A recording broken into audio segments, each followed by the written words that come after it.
ہمارے ایک بھائی نے بڑا اہم سوال کیا ہے جو ہم سب کو سننے کی ضرورت ہے، جاننے کی ضرورت ہے۔ سوال کیا ہے کہ مفتی صاحب غسل خانے کے اندر کپڑے اتار کر کے غسل کرنا کیسا ہے؟ یعنی ننگے ہو کر کے، یعنی سارے کپڑے اتار کر کے غسل کرنا کیسا ہے؟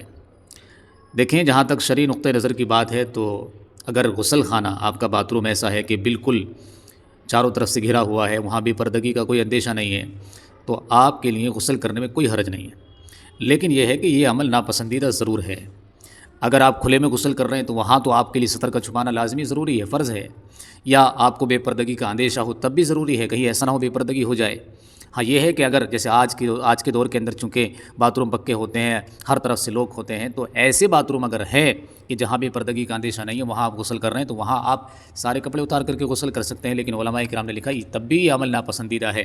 اللہ کے نبی صلی اللہ علیہ وسلم کے ارشاد حدیث موجود ہے کہ اللہ تعالیٰ سب سے زیادہ حیا کرنے والے ہیں، اور اللہ تبارک و تعالیٰ سے حیا کا تقاضا یہ ہے کہ آدمی غسل کرنے میں کم سے کم اپنے صدر کو چھپا کر کے رکھے۔ تو کوئی نہ دیکھ رہا ہے، اللہ تو دیکھ رہا ہے نا، اور اللہ تعالیٰ سب سے زیادہ حیا کرنے والے ہیں، تو اللہ سے حیا کا تقاضا ہے کہ ہم وہاں پر بھی اپنے صدر کو چھپائیں۔ لیکن اگر کوئی نہیں چھپا رہا ہے تو یہاں پر گناہ والی بات نہیں ہے، کیونکہ یہاں شرعاً کوئی قانون جو ہے نافذ نہیں کیا گیا، کوئی حد مقرر نہیں کی گئی۔ ہاں یہ ہے کہ یہ ادب کا تقاضا ہے، احترام کا تقاضا ہے اللہ سے کہ آپ جو ہے صدر کو تو چھپا کر کے ہی رکھیں۔